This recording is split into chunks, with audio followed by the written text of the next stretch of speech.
कितनों को आप स्वयं जानते होंगे, कितनों का आप शुभ चाहते होंगे और कितने आपका शुभ चाहते होंगे, और कितने ऐसे भी होते हैं कि आपके समक्ष आते, आपसे मिलते वो अपने जीवन का दुखड़ा गाने लगते हैं कि उनका कोई कार्य ही नहीं बनता। वो क्या करे? कार्य प्रारंभ होने से पूर्व ही कठिनाइयां आ जाती, कठिनाइयों के कारण वो आगे नहीं बढ़ पाते। क्या आपको पता है ऐसे लोगों की वास्तविक समस्या क्या होती है? क्या उनकी समस्या मार्ग में खड़ी बाधाएं हैं, या वो कठिनाइयां जो उनके कार्य को कभी संपन्न ही नहीं होने देती? सत्य तो यह है कि वास्तव में ऐसे लोग अपना कार्य कभी प्रारंभ ही नहीं करते।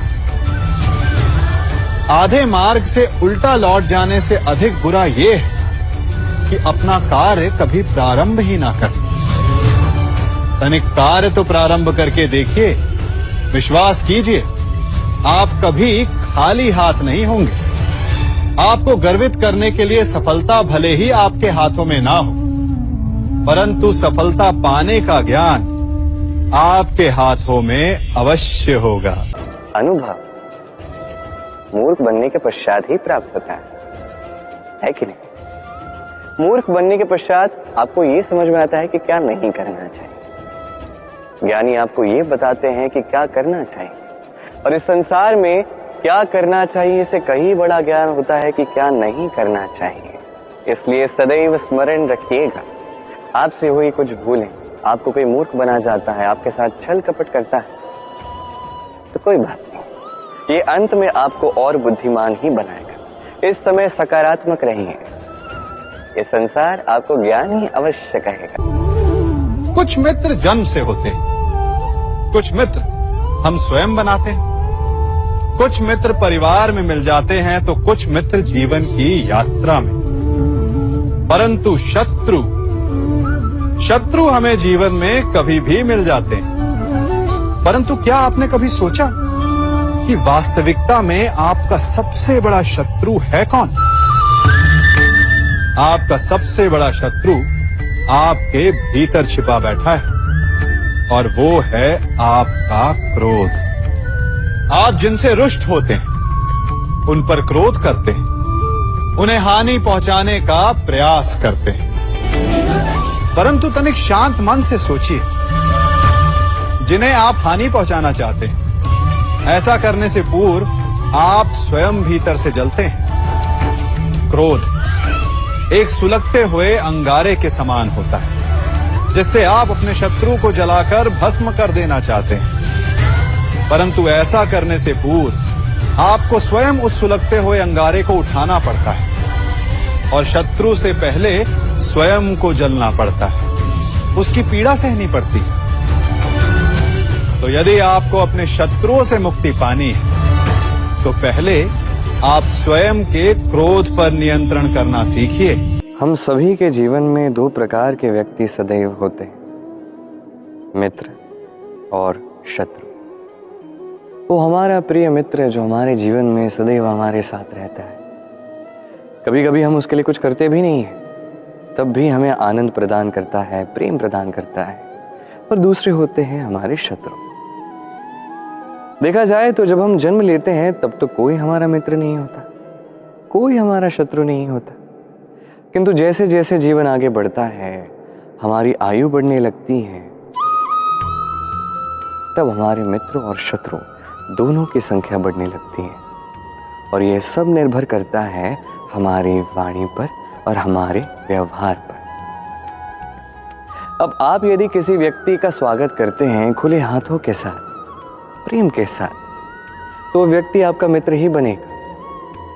किंतु इन्हीं हाथों का उपयोग आप करते हैं किसी को रोकने के लिए आगे बढ़ने से, बिना किसी कारण किसी पर प्रहार करते हैं, तो उसके मन में शत्रुता की भावना जाग सकती है।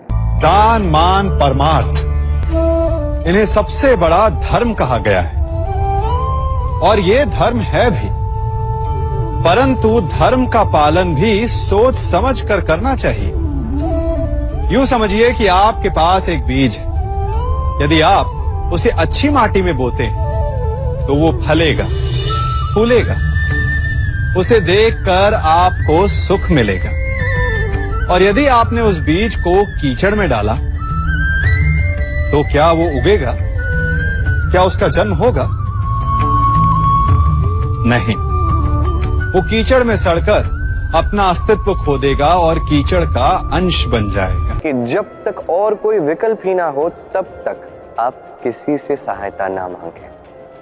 प्रयास कीजिए, जो भी संकट हो, जो भी समस्या हो, जो भी कठिन कार्य हो, स्वयं करने का प्रयास कीजिए। जहां तक हो सके आत्मनिर्भर बने रहने का प्रयास कीजिए।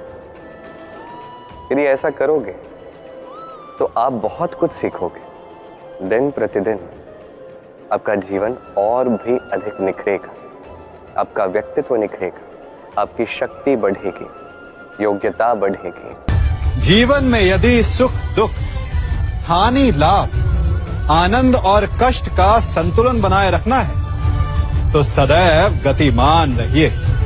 किसी एक कष्ट, किसी एक दुविधा के पल में ठहर के ना रह जाओ। कर्म करते रहो। विचार कीजिएगा। मनुष्य दो ही प्रकार के व्यक्तियों के समक्ष झुकता है। एक वो जिसका वो सम्मान करता है और एक वो जिससे वो भयभीत रहता है। अब कोई व्यक्ति यदि आपके समक्ष झुकता है तो उसके पीछे कारण क्या है? आपके प्रति सम्मान या आपके प्रति भय, ये आपको समझना है। यदि आप ऐसा सोचते हैं कि उससे क्या अंतर पड़ता है कि भय हो या सम्मान, कोई मेरे समक्ष झुक तो रहा है। यदि ये आपकी सोच है तो आपको स्मरण करवाना चाहता। इस समय को बदलने में समय नहीं लगता। आज वो व्यक्ति आपसे भयभीत है, कल इस भय का अंत हो सकता है, या हो सकता है उसके पास अत्यधिक शक्ति आ जाए। कुछ भी हो सकता है। स्मरण रखिए, जो शीश भय के कारण झुकते हैं वो विरोध में सबसे पहले खड़े होते हैं, और जो शीश सम्मान में झुकते हैं वो आपके लिए शीश कटवाने के लिए भी सज्ज रहते हैं।